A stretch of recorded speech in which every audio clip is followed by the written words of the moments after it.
인사드리겠습니다. 안녕하십니까? 안녕하세요. 오늘 하루 종일 수고하고 고생한 휴대폰을 좀 쉬게 하셨나요? 하루 종일 수고했으니까 좀 끄시고 새로운 세상과 만나보시길 바랍니다. 이번 집회는 그 VIP 분들, 저희가 사랑하는 분들을 초청해서 저희를 지으신 하나님을 소개하고 전하는 집회입니다.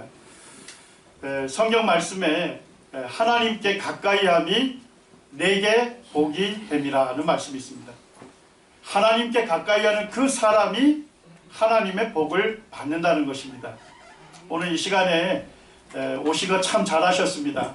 하나님께서 복 주셔서 여러분들이 살아계시고 참되신 하나님, 나를 지으신 나의 주인 되신 하나님을 만나시는 복된 시간이 되기를 원합니다. 오늘 첫날 말씀의 주제가 왜 하나님만을 믿어야 하는가 하는 주제입니다. 왜 내가 하나님을 믿어야 하죠? 그런 질문을 하는 분들이 많습니다. 하나님을 믿으시고 구원받으십시오 라고 얘기하면, 아니 세상에 종교가 여럿이 있고 그 종교에서 섬기는 신들이 많은데 왜 성경이 말씀하는 하나님만 믿어야 하느냐, 왜 하나님 한 분만을 믿어야 하느냐, 이것에 대해서 불편해하는 분들이 많습니다. 제가 그 네팔 선교사 한 분을 압니다. 근데 네팔 사람들이 섬기는 신의 가지수가 어느 정도 되는지 아십니까? 한번 맞춰보셔요. 2억 신을 섬긴답니다. 그러니까 네팔 사람들은 태어나서 죽을 때까지 자기 나라 사람들이 섬기는 그 신의 이름도 다 알지 못하고 죽음을 맞이하는 거예요. 왜 많은 신들이 있는데 하나님 한 분만을 믿어야 하냐는 겁니다. 성경은 이렇게 우리에게 말씀해 주고 있습니다. 우리 같이 한번 읽어볼까요? 역대상 16장 26절 말씀입니다. 함께 읽겠습니다. 시작. 만국의 모든 신은 헛것이나 여호와께서는 하늘을 지으셨도다. 하나님께서 이렇게 말씀하시는 거예요. 만국의 모든 신, 세상 사람들이 섬기는 모든 신들은 헛것이라는 거예요. 진짜 신이 아니라는 것입니다. 더 쉽게 말씀드리면 그건 짝퉁신에 불과하고 거짓신에 불과하다는 것입니다. 자, 그렇지만은 하늘을 지으신 분은 누구시래요? 네, 여호와 하나님이시라고. 이 여호와는 하나님의 이름입니다. 이 온 땅을 지으신 유일하신 한 분이 계셔요. 그분이 하나님이십니다. 그리고 여러분과 저를 지으신 유일한 한 분이 계십니다. 그분이 하나님이십니다. 성경이 이렇게 말씀하는 거예요. 왜 내가 하나님을 믿어야 하는지. 하나님께서 나를 지으신 분이라면 나의 주인이 누구시죠? 하나님이 나의 주인이 되시죠. 자, 그런다면 하나님을 내가 믿고 섬기는 것은 뭐예요? 당연한 거죠? 인간의 당연한 도리이고 합당한 본분이라는 겁니다. 자, 근데 우리의 문제는 뭡니까? 하나님께서 우주 만물과 여러분과 저를 지으셨다는 것을 우리가 어떻게 알 수 있고 믿을 수 있냐는 거예요. 하나님께서는 우리에게 두 가지를 주셨습니다. 첫째는 무슨 책이죠? 이 성경책. 이 하나님의 말씀과 하나님께서 지으신 이 우주 만물을 통해서 하나님을 알 수 있도록, 하나님을 믿을 수 있도록 확실한 증거를 우리에게 주셨습니다. 성경 욥기 36장에 보면 독특한 말씀이 기록이 되어 있어요. 이 말씀이 언제쯤 기록이 됐을까요? 제가 질문하는 건 다 슬라이드에 있어요. 슬라이드를 유심히 잘 보시면 지혜로우신 분이 됩니다. 자, 이 욥기서 말씀을 언제 기록했을까요? 3500년 전에 기록한 거예요. 우리나라 역사로 보면 무슨 시대죠? 고조선 시대예요. 네. 아주 오래전에 기록된 것이 성경입니다. 최근에 사람들이 지어낸 게 아니에요. 아주 오래전에. 자, 그런데 거기에서 하나님께서 이렇게 말씀하십니다. 30절에 보시면 보라 그가 번갯불을 자기의 사면에 펼치시며 바다 밑까지 비치시고 이런 것들로 만민을 심판하시며 음식을 어떻게 주신대요? 풍성하게 주신다는 거예요.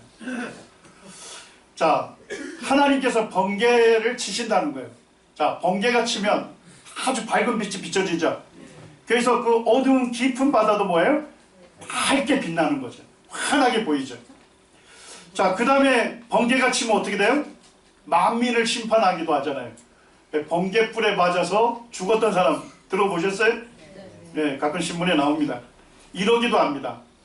자, 근데 이해되지 않는 것은 번개불로 음식을 어떻게 한대요? 풍성하게 주신다는 거. 어떻게 번개불을 쳤는데 우리의 식탁에 음식을 풍성하게 줄 수 있는가?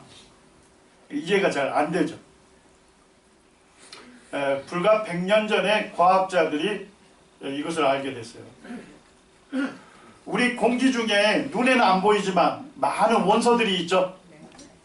산소도 있고요, 질소도 있고, 뭐 이산화탄소 이런 게 눈에는 안 보입니다.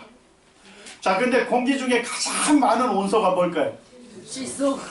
예, 슬라이드를 잘 보시면 지혜롭게 되시는 겁니다.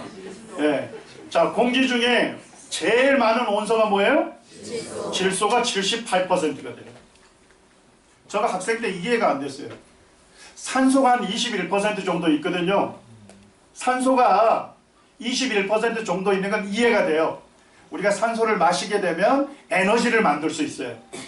그래서 이걸 생물 에너지를 하는데, 우리 중고등학생들이 있으니까 전문 용어 하나 쓰겠습니다. ATP라는 거. 네, 그 생물의 에너지를 만들어 가지고 그 생물의 에너지를 써서 팔다리 근육이 수축하게 돼요. 그리고 그 생물의 에너지를 사용해서 숨을 쉬는데 사용되는 근육이 수축하기 때문에 우리가 숨을 쉬고 살 수 있는 것입니다. 산소가 있는 건 이해가 돼요. 근데 산소보다도 더 많은 게 뭐예요? 질소예요. 자, 우리 어르신들 요소 비료 아시죠? 시골 요소 비료 치자는 하얀 거요. 네, 그 요소 비료에 나중에 이제 가서 보셔요. 네, 요소 비료 밑에다가 질소 비료라고도 쓰고 질소 47% 함유 이렇게 써져 있어요. 우리 공기 중에 있는 이 질소가요, 이게 공기 중에 가득히 있는 것이 질소입니다. 근데 식물들이 이게 생명력 있게 살아가려면 질소가 필요해요. 근데 이 공기 중에 있는 질소가 식물 뿌리로는 못 들어가요. 자, 어떻게 들어갈 수 있을까요? 번개가요, 빵 치면요 2만 도 정도 온도가 생성이 된대요. 느낌이 안 오시죠? 태양의 온도가 5,000도래요. 자, 그럼 번개 칠 때 태양 온도의 몇 배가 생성되는 거예요? 4배. 2만 도의 온도가 생겨요. 엄청난 열이 생기면서 산소하고 질소를 결합시켜줘요. 그리고 그것이 뭐예요? 물에 의해서, 비에 의해서 땅에 내려가게 되는 거예요. 이걸 산화질소로 하는데, 이렇게 되면 어떻게 될까요? 식물들이 뿌리를 통해서 흡수할 수 있어요. 그래서 질소를 머금어야 단백질을 만들어내고, 그 다음에 식물들이 생명력 있게 살아가게 되고 많은 열매를 맺히게 되고 우리 식탁에 풍성한 열매를, 음식을 제공할 수 있는 거예요. 자, 요 원리를 언제 알게 됐다고요? 성경에서는 3,500년 전에 기록이 되어 있는데 이 독일의 과학자인 프리츠 하버라는 분이 이걸 개발하게 됐어요. 그래서 공기 중에 질소 있죠? 공기를 갖고 거기다 높은 온도를 올리는 거예요. 그렇게 되면 뭐가 만들어질까요? 질소 비료가 만들어져요. 공기 중에서 이렇게 하얀 알갱이 질소 비료가 만들어지는 겁니다. 제가 예전에 그런 생각을 했어요. 아니, 지리산 꼭대기의 소나무는, 잣나무들은 우리가 비료도 주지 않는데 어떻게 저렇게 싱싱하게 잘 자랄까? 그 생각을 했어요. 누가 비료 뿌려주셔요? 번개가 빵 칠 때 하나님께서 질소 비료를 만드셔서 지리산 꼭대기 들판에 골고루 뿌려주기 때문에 식물들이 생명력 있게 살아가면서 많은 열매를 맺고 그것이 우리 식탁의 음식으로 풍성하게 주어지는 겁니다. 프리처 하퍼 이분이 그 생애를 다룬 책에 보니까 공기로 뭐를 만든대요? 빵을 만든다는 거예요. 재미있는 얘기죠. 성경을 보면 참 놀라운 말씀들이 기록이 되어 있습니다. 이제 바다에 대해서 좀 하나 살펴보기로 원합니다. 여기 잘생긴 분이 이 매투머리라고 하는 해양과학자입니다. 자, 이분이 뭐에 대해서는 아주 잘 알까요? 바다에 대해서는 최고의 권위자였죠. 불과 160년 전만 해도 이분이 바다에 대해서는 최고의 권위자였습니다. 근데 이분이 이제 질병 때문에 병원에 입원하게 됐어요. 근데 이분이 하나님을 믿는 분이었기 때문에 자녀들이 매일같이 와서 뭘 읽어줬을까요? 아버지에게 성경을 읽어주었어요. 자, 근데 어느 날 자녀들이 읽어주는 성경 말씀을 듣다가 이분이 태어나서 처음으로 듣는 단어를 듣게 됩니다. 그게 무슨 말씀이었을까요? 그때 자녀들이 시편 8편 말씀을 읽어줬는데 8절 말씀을 듣는데 공중의 새도 알겠고 바다의 다양한 어종, 물고기도 알겠는데 뭐가 기록되어 있죠? 해로가 기록되어 있는 거예요. 바다 해자에다 길로자. 바닷물이, 거대한 바닷물이 이동하는 뭐가 있대요? 길이 있다는 거예요. 그래서 이 매투머리가 이런 생각합니다. 내가 바다에 대해서는 최고의 권위자라고 생각하는데 해로가 있다는 것은 처음 들었다는 겁니다. 자, 해로가 있다는 것을 어느 책을 통해 처음 들었어요? 성경책을 통해 처음 들었습니다. 그런데 이분이 이런 생각을 합니다. 성경에 하나님께서 해로가 존재한다고 기록해 놓으셨다면 틀림없이 있을 거다. 내가 질병이 나오면 해로를 찾아봐야 되겠다, 이런 마음을 먹습니다. 그리고 이제 이분이 병이 나온 다음에 대서양에 가서 연구를 합니다. 그때까지는 바닷물이 한 곳에 머물러 있다 생각했어요. 근데 이분이 연구를 해보니까 뭐예요? 거대한 바닷물이 이동하는 뭐가 있어요? 특정한 길이 있는 거예요. 해로가. 그리고 해로를 따라 이 거대한 바닷물이 이동할 뿐만 아니라 다시 처음에 있던 대로 돌아오는 거예요. 이동도 하고 해로를 따라 순환한다는 것을 이분이 최초로 발견하게 됩니다. 그리고 이제 지도에다가 자기가 발견한 해로를 그려놓았어요. 자, 이게 최초의 뭐가 됐어요? 최초의 뭐가 됐다고요? 해양 지도가 된 것입니다. 이분의 그 묘비가 미국 그 버지니아 주에 있는데 그 묘비에는 이렇게 기록되어 있습니다. 우리 같이 한번 읽어보시죠. 시작. 해양학의 아버지 매투머리는 시편 8편 8절을 읽고 해로가 있음을 깨달아 최초의 해양 지도를 만들었다.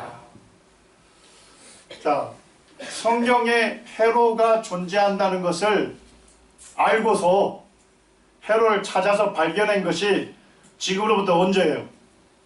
160년밖에 안 됐다니까요.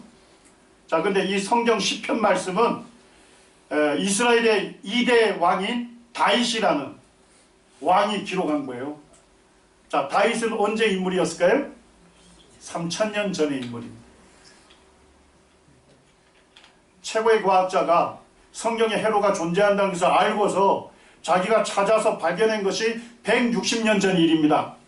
자, 그런데 성경은 어떻게 3000년 전에 해로의 존재를 알고 정확하게 기록해 놨을까요?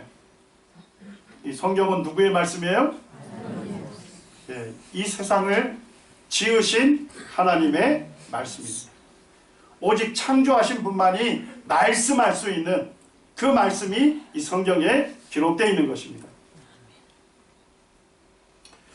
바다에 대해서 나왔으니까 또 나가보겠습니다. 이 욥기서 38장에 보면 16절에서 18절에 이 하나님께서 욥이라고 하는 사람에게 질문을 던집니다. 자, 같이 한번 읽어볼까요? 시작. 내가 바다의 샘에 들어갔었느냐? 깊은 물밑으로 걸어다녀 보았느냐? 내가 그 모든 것들을 다 알거든 말할지니라. 하나님께서 바다에 뭐가 있대요? 샘이 있대요. 그러면서 하나님께서 깊은 물 밑으로 걸어다녀 보았느냐 이렇게 묻습니다. 바다의 깊은 곳은 어느 정도 될까요? 수심이 1000m 정도 되는 데도 있어요. 그러니까 물속 1000m를 들어가야 해양 이 바다의 바닥을 만날 수 있습니다. 근데 제일 깊은 곳은 마리아나 해구라에서 그거는 11,000m를 들어가야 돼요. 바닷속 11,000m를 내려가야만 바다의 바닥을 만날 수 있습니다. 자, 지금 과학이 엄청나게 발달했습니다만 수심 1000m 깊이를 걸어 다닐 수 있을까요? 불가능하죠. 우리가 맨몸으로 들어갈 수 있는 물의 깊이가 10m입니다. 그거보다 더 들어가게 되면 압력에 의해서 커지게 됩니다. 잠수복하고 잠수 장비를 다 갖추고 들어가도 최대 깊이가 60m밖에 안 돼요. 자, 그런데 1973년이니까 불과 몇 년 전이죠? 50년 전쯤에 현대과학에서 최초의 잠수정을 개발했습니다. 자, 그래서 몇 미터까지 들어갔어요?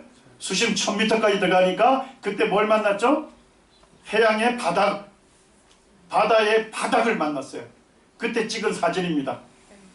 자, 그 바닥에서 뭐가 솟구쳐 오르고 있습니까? 네, 샘물이 솟구쳐 오르고 있습니다. 과학자들은 이것을 열수 분출구라 합니다. 열수, 뜨거운 물이 분출하는 곳이다. 예, 우리가 물이 분출하는 것을 뭐라고 해요? 샘물이라 하잖아요. 그리고 우리나라에서도 2008년, 불과 10년 전입니다. 예, 그때 이 온누리호라고 하는 탐사선을 개발해서 수심 몇 미터까지 들어갔죠? 1200m까지 들어간 거예요. 우리나라에서. 그때 촬영한 동영상입니다. 자, 해양 바닥을 만났는데 거기서 뭐가 솟구쳐 오르죠? 예, 뜨거운 샘물이 솟구쳐 오르고 있어요.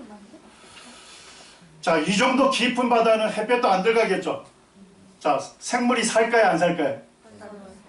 우리가 안 살 것 같은데 살고 있습니다. 수심 1200m, 거기에 350도 정도 되는 뜨거운 샘물이 분출을 해요. 그 뜨거운 열기에 뭐예요? 말미잘 바닥에 희귀한 오류들이 거기서 서식하고 있는 거예요. 이걸 지금 과학자들이 알려주고 있습니다. 자, 제가 여러분에게 물어보겠습니다. 오늘날 과학자들이 이 성경이 하나님의 말씀이다 하는 것을 증명하려고 연구할까요? 그건 아니겠죠.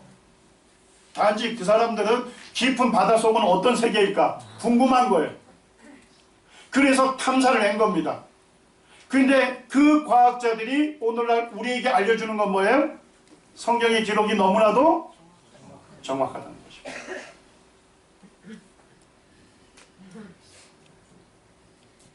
과학자들이 불과 10년 전, 50년 전에 알게 된 사실, 그거를 성경은 언제 기록하고 있습니까? 3500년 전, 그 오래전에 깊은 바닷물 밑에 샘물이 있다는 것을 우리에게 말해주고 있는 것입니다. 이제 사람에 대해서 좀 살펴보겠습니다.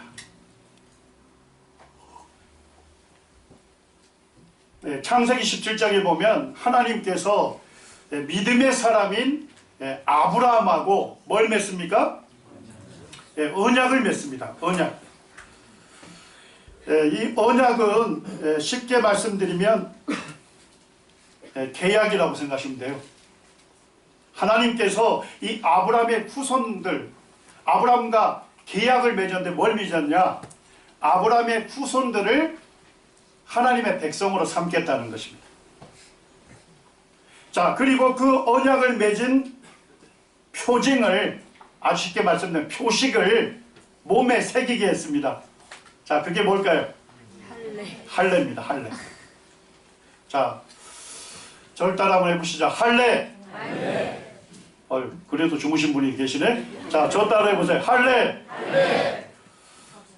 이건 내가 들어서는 안 될 것이다 이렇게 하시면 안 됩니다.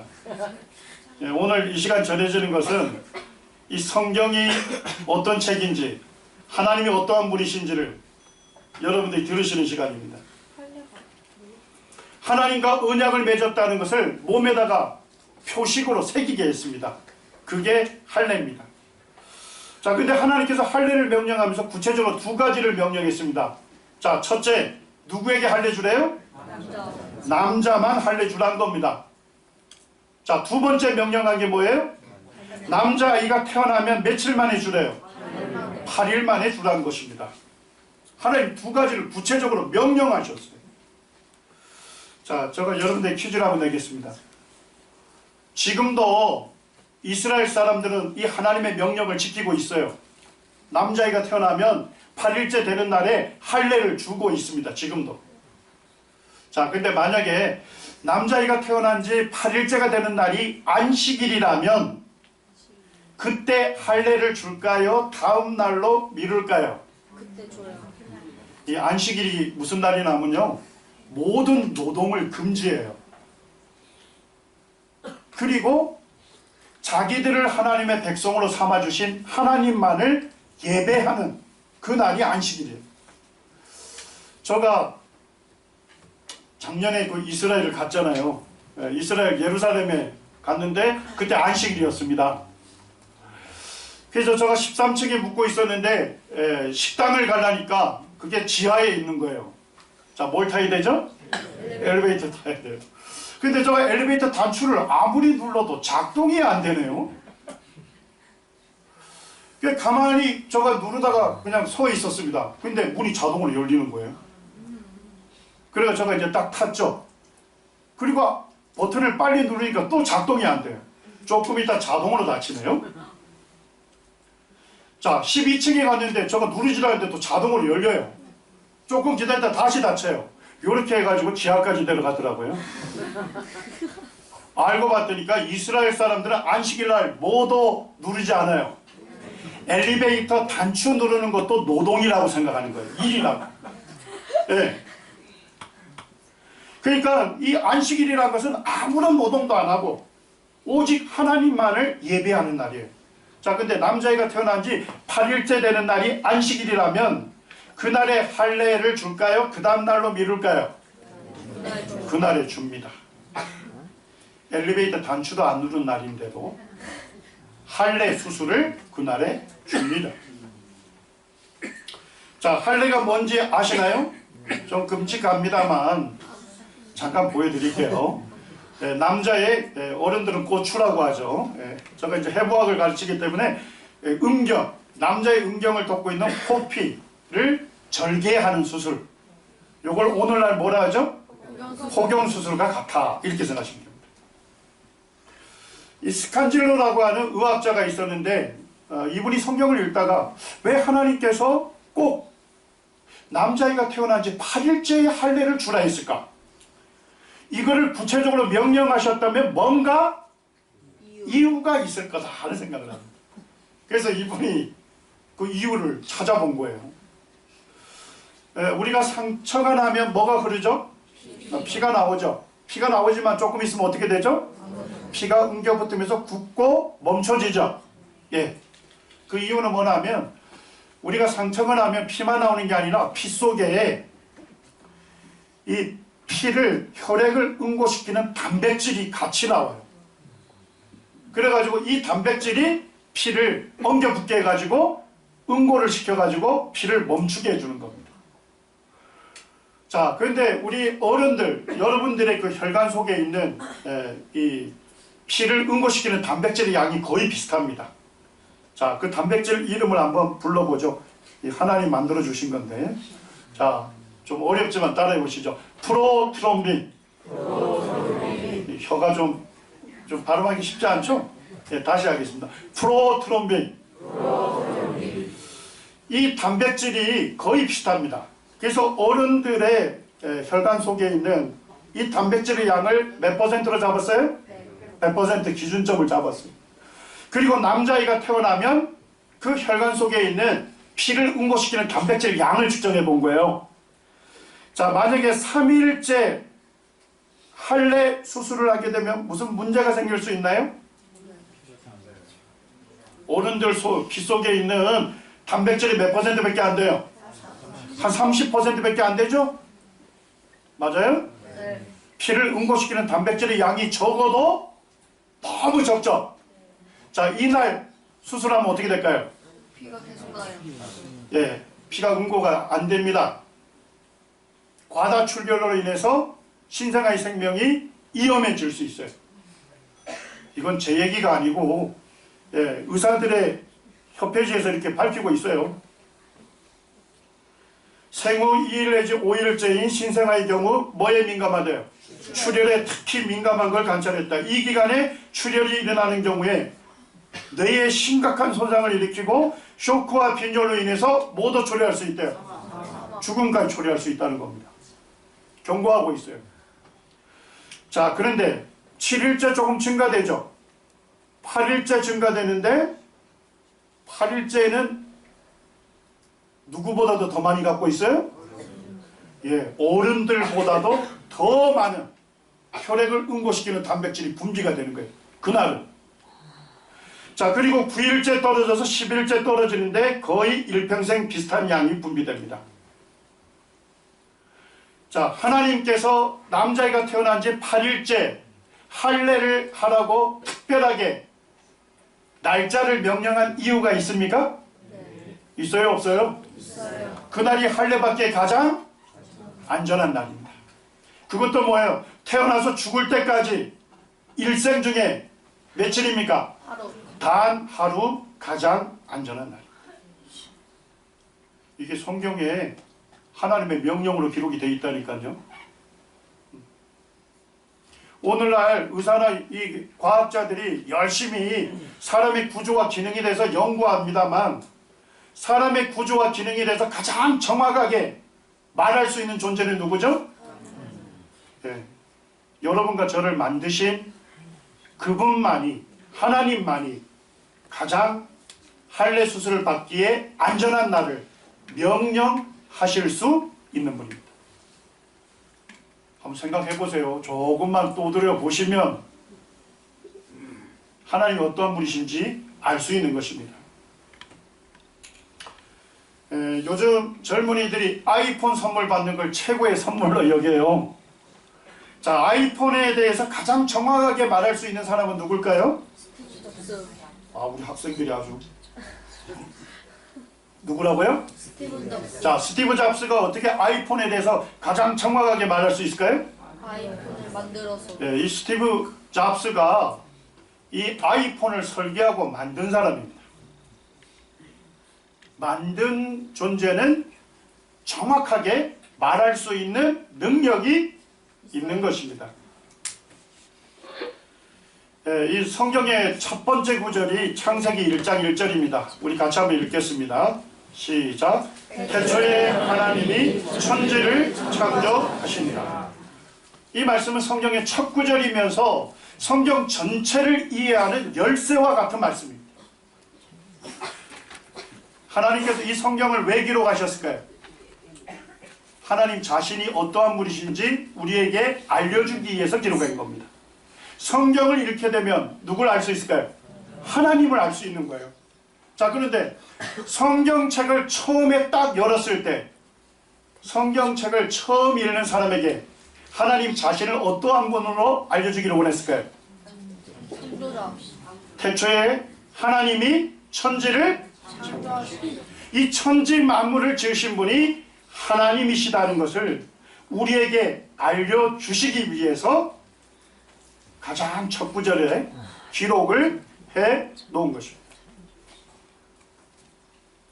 자, 제가 한번 예를 들어 보겠습니다. 어떤 사람이 고소가 돼서 법정에서 재판을 받는다 생각해 보시죠. 자, 판사가 이 사람이 죄를 졌는지 심리를 하겠죠. 자, 근데 심리한 다음에 이 사람이 죄를 지었다고 유죄 판결을 내렸다고 가정해 보세요. 자, 제가 여러분들에게 물어보겠습니다. 판사가 이 사람이 죄를 짓는 거 직접 눈으로 봤을까요? 아니요. 아니, 보지도 않았는데 어떻게 그 사람이 죄를 지었다고 판결할 수 있을까요? 예? 보지는 않았지만 뭐가 있으면 알 수 있어요? 증거. 확실한 증거가 있다면 안전하게 판결할 수 있는 것입니다. 사도행전 17장 31절에 보면 하나님께서 우리에게 이렇게 말씀하시죠. 모든 사람에게 무엇을 주셨습니까? 믿을 만한 증거를 주셨어요. 아, 교회에 나오는 분들에게만 준 게 아니에요. 모든 사람에게 하나님을 믿을 만한 확실한 증거를 주신 것입니다. 여러분들 증거가 있으면 믿을 수 있죠? 맞습니까? 자, 근데 증거가 있는데도 안 믿으면 누구 책임이에요? 그 증거를 무시한 본인의 책임인 것입니다.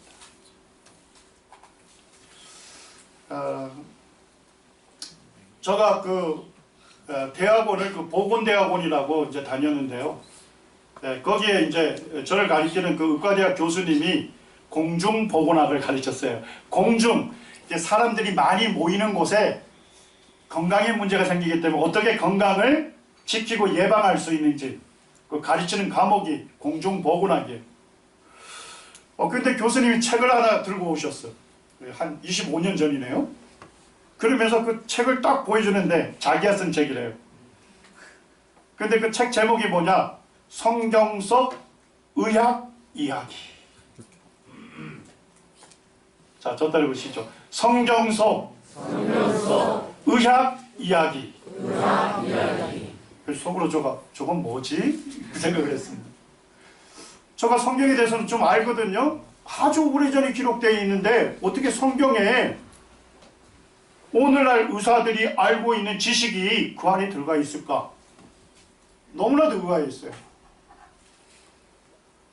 근데 제가 그 책을 읽어보니까 너무나도 놀랍더라고요. 자, 우리 요즘 문제가 되는 거 많죠? 흑사병, 파상풍, 사스 아시죠? 아유, 우리나라에 아주 문제가 됐죠. 메르스, 신종플루, 이것 때문에 많은 사람들이 죽었잖아요. 자, 이런 질병을 뭐라 하죠? 전염병이라고도 하고 감염병이라고도 해요. 똑같은 말이에요. 세균이나 바이러스에 걸리게 되면 질병이 생겨요. 그리고 이게 급성 전염병이기 때문에 짧은 시간 내에 사망할 수 있는 그와 같은 질병이에요. 그런데 성경에 3,500년 전에 이와 같은 전염병을 예방하고 치료하는 내용이 여기에 들어가 있다니까요. 민수기 19장에 보면 하나님께서 명령하신 것들이 있어요. 사람의 시체를 만진 자는 7일 동안 뭐 한다고요? 부정한다. 여기 보니까 사람의 시체를 만진 사람은 7일 동안 부정한 자라고 규정하래요. 그리고 민수기 5장 2절에 보니까 죽음으로 부정케 된 자들을 다 어떻게 하래요? 진영 밖으로 내보내래요. 자, 이런 얘기예요. 내가 어떤 사람이 죽어있는 것 같아서 그 사람을 만졌어요. 흔들어 봤어. 근데 죽어있네요? 자, 이 사람은 뭐예요? 시체를 만졌죠? 자, 그 사람은 어떻게 해요? 부정한 자가 돼요. 그리고 일주일 동안 어떻게 해요? 집으로 못 들어가요. 마을로 못 들어가요. 마을 밖에 격리된 장소에서 일주일을 머물러야 돼요. 그 다음에 마을로 들어가요. 왜 시체 만진 자를 이렇게 특별하게 격리시키라고 했을까요? 시체에는 사람에게 전염될 수 있는 가장 많은 뭐가 있어요? 세균이 있어요.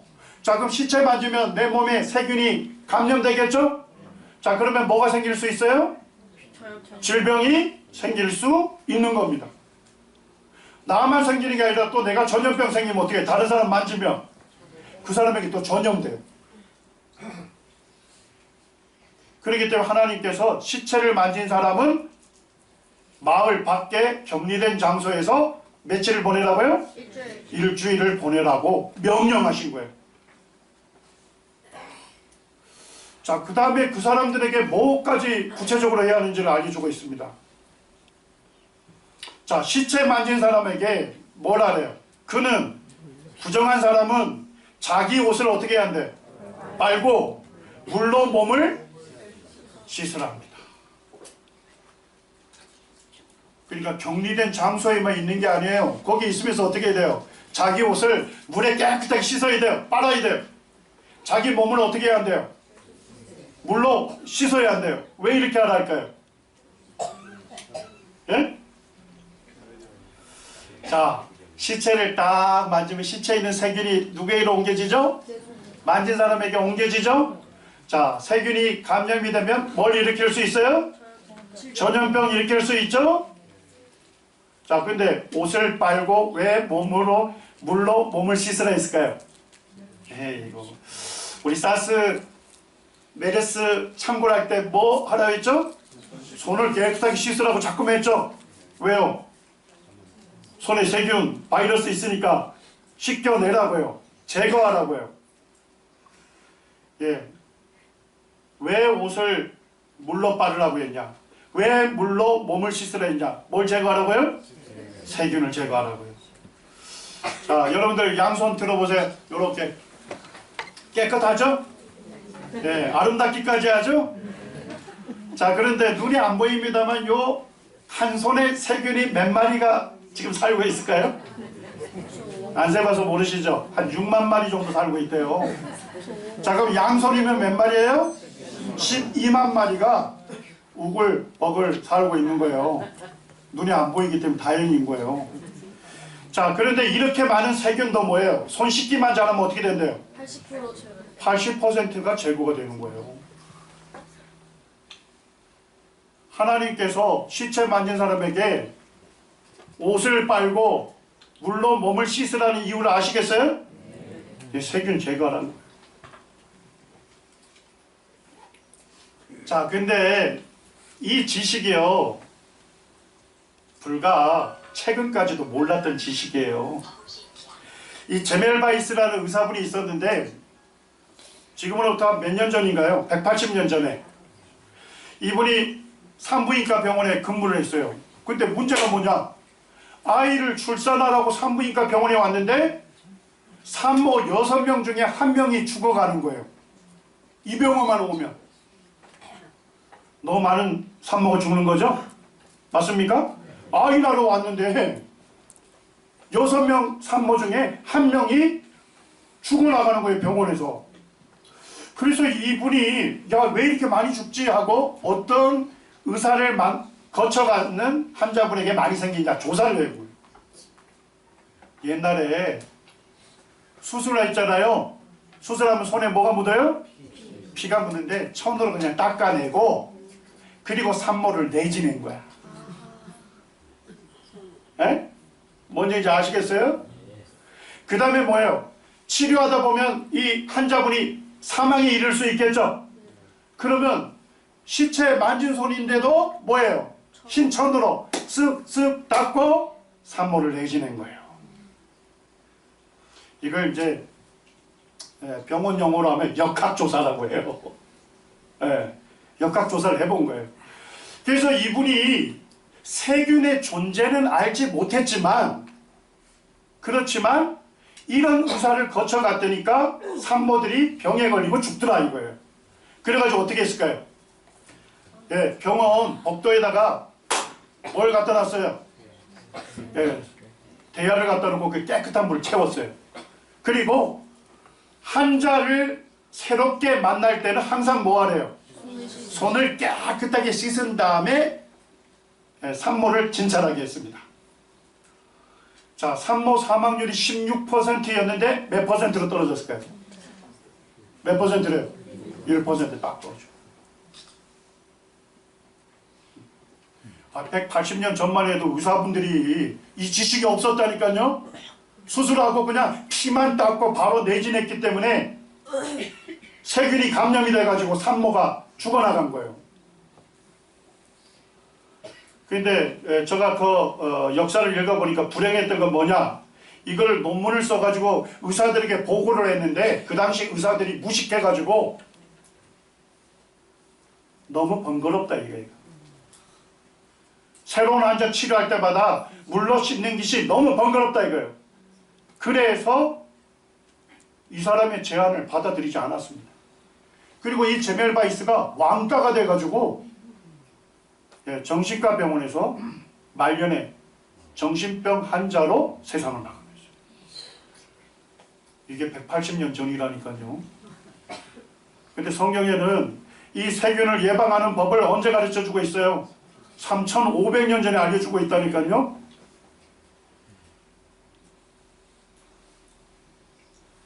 자, 그 다음에 여기서 끝나지 않습니다. 하나님께서 12절에 보니까 뭐예요? 시체 만진 사람은 뭘로 스스로 정결케 하래요? 잿물. 자, 이것도 이상해요.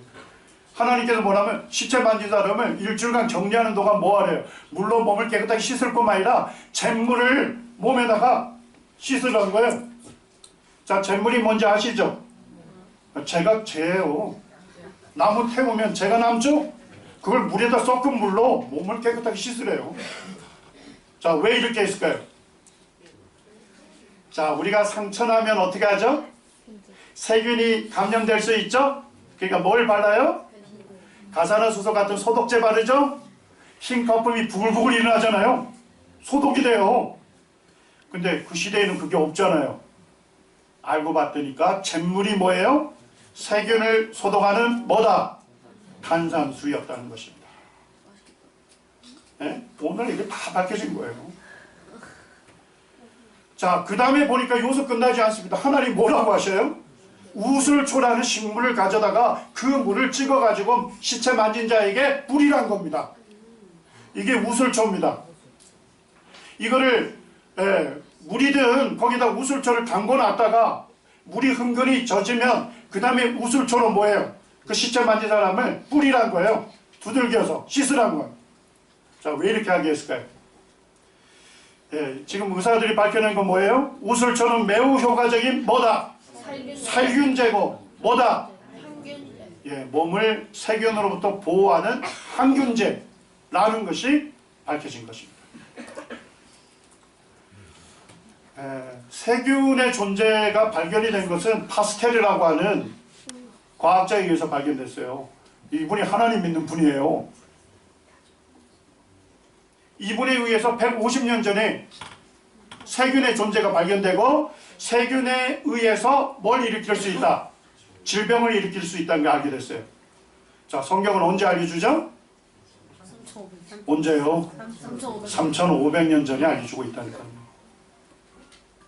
자, 우리 한번 생각해 보시죠. 제가 외국을 방문했다가 인천공항 이제 들어온다 생각해 보세요. 자, 인천공항에서 누가 있죠? 카메라 같은 거 이렇게 들고 움직이는 사람이 있죠? 네. 그 사람 뭐 하는 거예요? 열이 나는 사람, 고열 있는 사람, 그 체온 측정기로 지금 딱 이렇게 카메라로 비춰서 잡아내는 거예요. 자, 어떤 사람 보니까 몸에 열이 많은 거예요. 잡혔어요. 네. 자, 그럼 어떻게 할까요? 병원.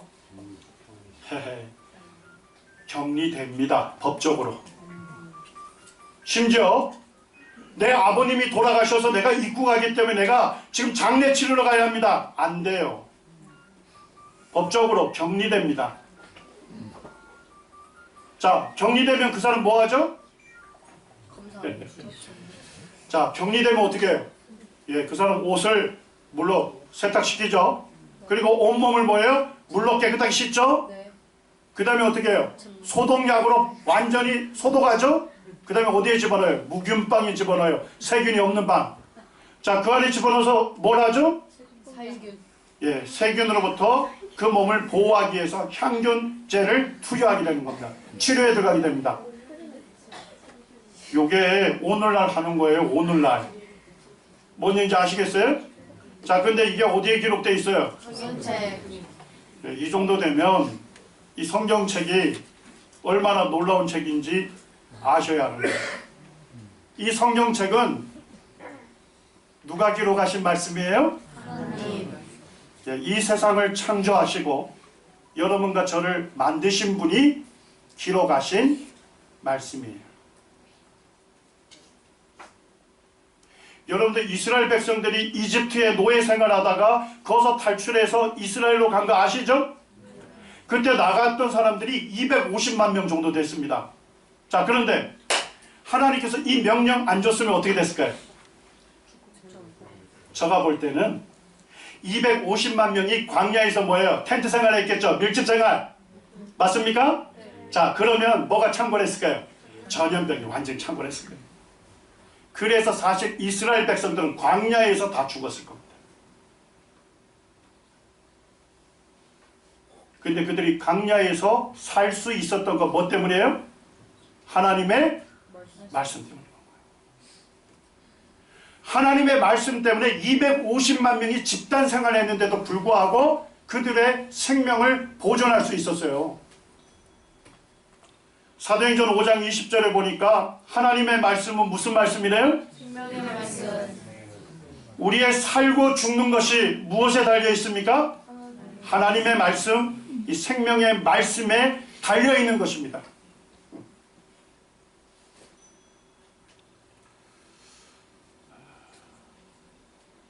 이 성경에는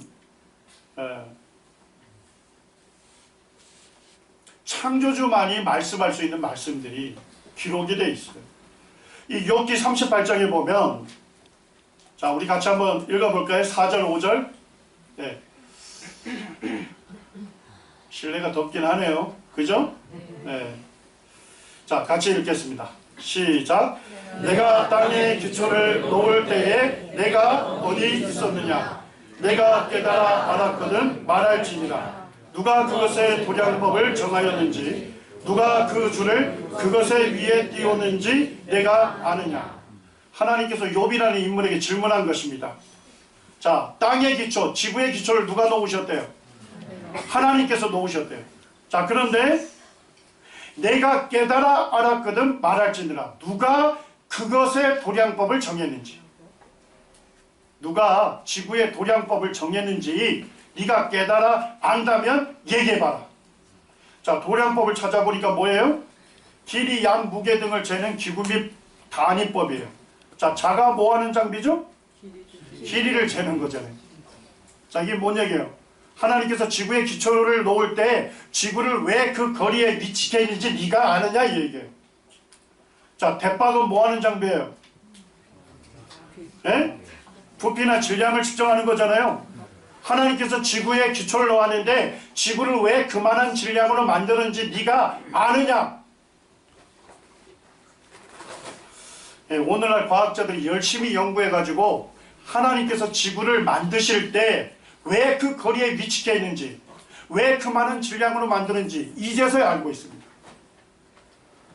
자, 지구가 태양으로부터 얼마만큼 떨어져 있죠? 예? 1억 5천. 아, 우리 훌륭한 학생들이 많습니다. 예. 예, 존경하는 선생님의 초청을 받고 온 우리 학생들인데 아주 훌륭합니다. 1억 5천만 킬로미터 정도 떨어져 있습니다. 자, 그런데 하나님께서 기초를 놓을 때 조금 앞쪽에 당겨놨으면 어떻게 됐을까요? 타요. 자, 우리 이 지구의 따뜻한 열이 어디에서 와요? 태양. 태양에서 오잖아요. 예.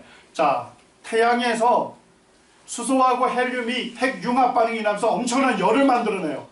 자, 태양에서 생산하는 열을 뭐라 할까요? 태양열. 아, 이거 훌륭한 학생들이에요.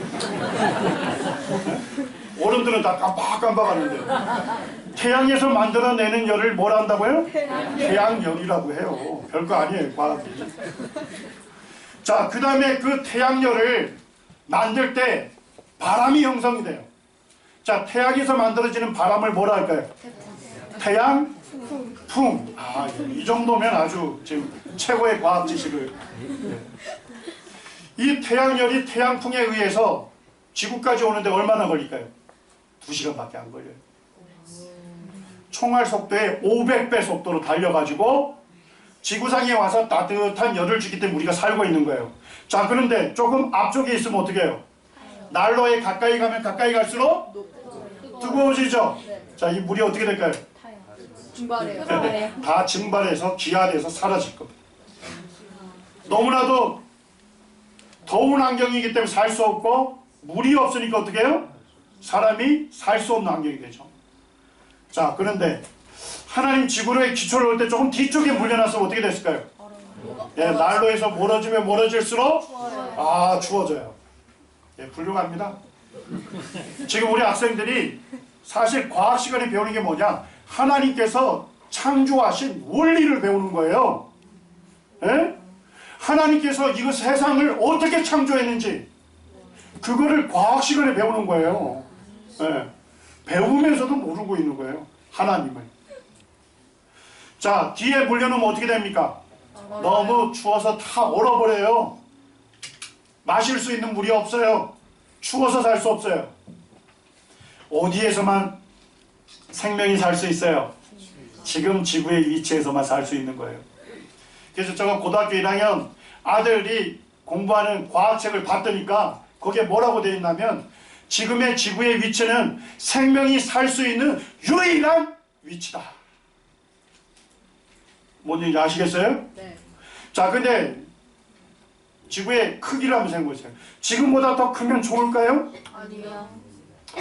제가 땅을 소유하고 있지 않을 때는 지금도 뭐 땅을 소유하고 있지 않습니다. 아파트에 살기 때문에. 왜 하나님께서 이렇게 지구를 작게 만들었을까? 그 생각을 했어요. 좀 크게 만들면 땅값 싸고 좋잖아요. 자, 근데 창조주의 고민이 있습니다. 지금보다 크면 지구가 점점 더 무거워지겠죠? 네. 자, 그럼 땅 속에서 잡아당기는 힘이 뭐예요? 중력. 중력이 점점 세지는 거예요. 자, 그럼 어떻게 할까요? 우주에 있는 해로운 가스들, 암모니아, 수소, 헬륨 이런 가스들이 다 잡아당겨 오는 거예요. 자, 이 공간에 해로운 가스가 가득 차는 거예요. 사람 살 수 있어요? 아니요. 살 수가 없는 겁니다. 자, 근데 지금보다 작게 만들면 어떻게 할까요? 이번에는 잡아당기는 힘이 줄어들어요. 줄어들죠. 자, 그럼 여기 있는 산소들이 어떻게 될까요? 날아가요. 날아가 버려요. 질소들이 어떻게 될까요? 날아가요. 산소 없고 질소 없으면 사람 살 수 있어요? 없어요. 예, 하나님께서 창조하신 원리를 깨닫는 사람이 지혜로운 사람입니다.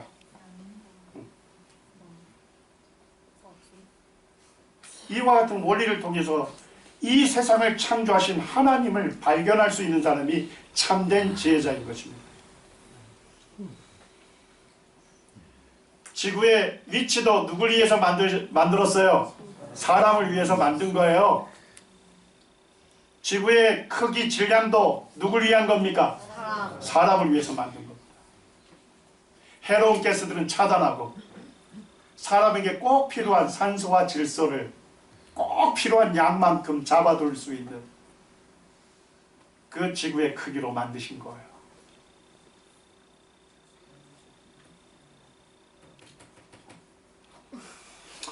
자, 중력이 우리 지구에서 잡아당기는 힘이 있죠. 자, 아이들 태어나자마자 머리 들 수 있어요? 아니요. 자, 아이가 태어날 때 저벅저벅 걷는 아이 보셨어요? 아니요. 자, 왜 머리를 못 들까요? 중력 때문에 못 드는 거예요.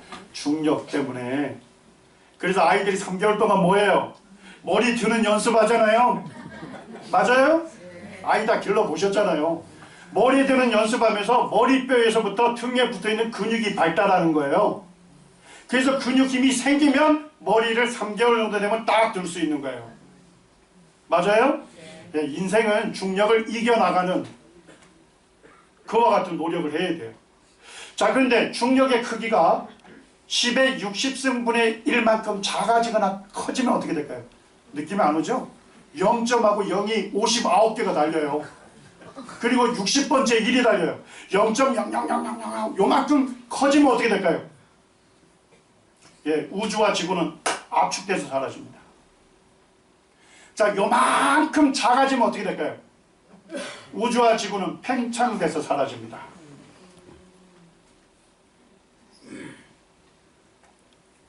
이 중력의 값이 아주 미세하게 조정이 돼 있어요. 누굴 위해서요? 사람. 여러분과 저를 위해서. 자, 지구의 축이 몇 도 기울어져 있죠? 23.5도. 네, 오늘 이 집회에 오신 우리 학생들은 일단 A+ 맞아야 돼요. 아, 자, 이 지구가 지축이 한 23.5도 정도 기울어져서 돌죠. 네. 자, 왜 이렇게 돌까요? 사계절 더. 우리 학생이 똑똑해. 일단 사계절이 생겨요. 자, 근데 왜 수직으로 돌게 안 만들어놨을까요? 수직으로 돌면요, 지금 적도 있죠? 뜨거운데. 네. 지금보다 더 뜨거워지고 더 넓은 면적이 뜨거워집니다. 북극과 남극은 지금보다 더 추워지고 더 넓은 면적이 추워져요. 사람이 농산물을 경작할 수 있는 면적이 엄청나게 줄어듭니다. 자, 근데 몇 도일 때 최대돼요? 23.5도일 때 적절하게 가온이 되기 때문에 지구상에 농산물을 지을 수 있는 면적이 최대가 되는 겁니다. 자, 지구의 축도 누굴 위한 거예요? 여러분과 저를 위하여 만들어진 거예요. 자, 달이 존재하는 목적도 있을까요? 자, 이쯤 되면 좀 이렇게 생각을 해야 돼요. 아, 존재하는 모든 것들은 뭐가 있다? 목적이 있어요. 근데 그 목적이 누굴 위한 거예요? 아, 훌륭합니다. 사람을 위한 것입니다. 자, 달이 없으면 어떻게 될까요? 과학자들이 연구해봤잖아요. 달을 빼고 시뮬레이션 작동을 해봤어요. 그랬더니까 0도에서 지축이 85도까지 무작위로 돕니다. 이렇게. 자, 그럼 어떻게 될까요? 극심한 온도 차이로 인해서 누가 살 수 없어요? 사람. 달이 존재하는 것도 누굴 위한 겁니까? 우리. 여러분과 저를 위하여 달을 존재케 했습니다. 자, 이제 이사야 45장 18절 말씀 함께 읽기를 원합니다. 자, 함께 읽겠습니다. 시작. 여호와는 하늘을 창조하신 하나님이시며 땅도 조성하시고 경고케 하시되 헛되이 창조치 아니하시고 사람이 거하게 지으신지라. 그 말씀에 나는 여호와라. 나 외에 다른 이가 없느니라. 하늘을 만드신 분이 누구십니까? 하나님. 지구를 조성하시고 경고하게 하신 분이 누구십니까? 하나님. 자, 그런데 하나님께서 이 우주와 지구를 헛되이 창조치 아니했다는 겁니다. 무의미하게 만든 것이 아니다는 겁니다. 쓸모없는 것으로 만든 것이 아니다는 겁니다. 분명한 목적을 갖고 만들었습니다. 자, 이 우주와 지구 무슨 목적으로 만들었을까요? 사람이 거하게 지으십니다. 거자가 뭐예요? 살 거자. 사람이 안전하게 살 수 있도록 그 목적에 맞추어서 하나님께서 강렬한 우주와 지구를 만드신 거예요. 그 말씀에 나는 여호와라. 나 외에 뭐가 없다? 다른 신이 없다는 것입니다. 이 우주 만물을 하나님이 만드셨는데 이 우주 만물 누굴 위해서 만들었어요? 사람. 자, 오른손 드세요. 누굴 가르치면 좋을까요? 나. 옆 사람 가르치면 좋을까요? 아니요. 누굴 가르쳐야 되겠어요? 나. 누굴 위해서 지었습니까? 나를 위하여 지으신 겁니다.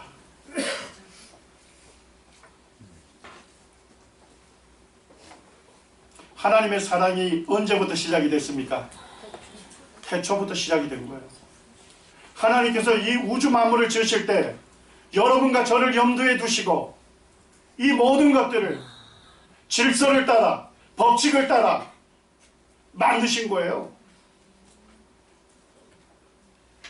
자, 우리가 볼 때 잡초라고 하죠. 우리가 볼 때 이름도 몰라요. 쓸모없는 것처럼 보여요.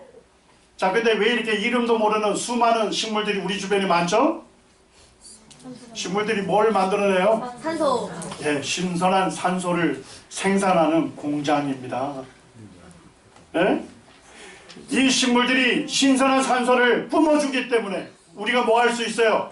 마시고서 팔다리 근육을 써서 움직일 수 있고 숨을 쉬는 근육이 수축해서 우리가 호흡할 수 있는 것입니다.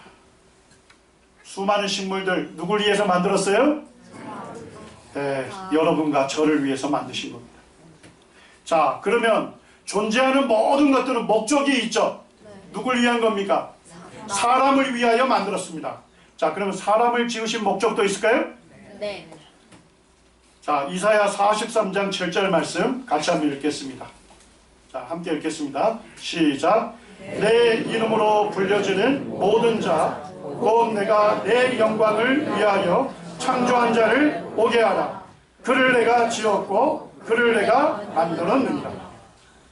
자, 여러분과 저를 만드신 목적이 뭡니까? 영광. 누구의 영광요? 하나님의 영광. 예, 맞습니다. 우주 만물은 사람을 위해서 만들었습니다만 사람만큼은 누굴 위해서요? 하나님을 위해서 만든 것입니다. 여러분들 분명하게 아셔야 할 진리입니다. 하나님께서 나를 만드신 분입니다. 내게 생명을 주셔서 이 땅에 존재케 하시는 분이 하나님이십니다. 지금도 내 호흡을 붙들고 계시고 내게 필요한 모든 것들을 친히 하나님께서 공급해 주기 때문에 내가 살아 움직이고 있는 것입니다. 나의 생명이 전적으로 누구에게 달려 있어요? 하나님께 달려 있는 것입니다. 자, 근데 여러분들이 그 하나님을 어떻게 대해야 되겠습니까? 우주 만물을 나를 위해서 만드셨다면, 그런다면 하나님께 감사해야 하지 않겠습니까? 하나님을 영화롭게 해야 하지 않겠습니까? 하나님을 섬기고 예배하는 것은 지극히 당연한 것입니다. 여러분들 무엇이 죄입니까? 이 하나님의 은혜를 모르고 사는 사람이 죄인 것입니다. 날마다, 매 시간마다, 매 초마다 내 생명을, 내 호흡을 붙들고 계신 그 하나님을 경외하지 않는 것, 그 하나님께 감사하지 않는 것, 나를 지으신 하나님을 내 삶의 주인으로 받아들이기를 거절하는 것, 내가 주인 되기 원하고 내 좋을 대로 살기 원하는 것, 이것이 죄인 것입니다. 하나님 이 죄에 대해서 심판하십니다. 하나님 이 죄에 대해서 하나님의 진노를 쏟으십니다. 지옥은 누가 들어갑니까? 하나님을 믿을 만한 증거를 듣고서도 알고서도 무시하고 내가 여전히 주인 되기 원하고 여전히 내 마음대로 살기 원하는 그 죄 때문에 하나님 없는 지옥을 자초하는 것입니다. 선택해서 들어가는 것입니다. 하나님이 지옥 보내시는 게 아닙니다. 여러분들이 하나님 없는 곳을 원하기 때문에 하나님 없는 곳이 어디입니까? 지옥인 것입니다. 하나님 없는 인생이 불행한 것입니다.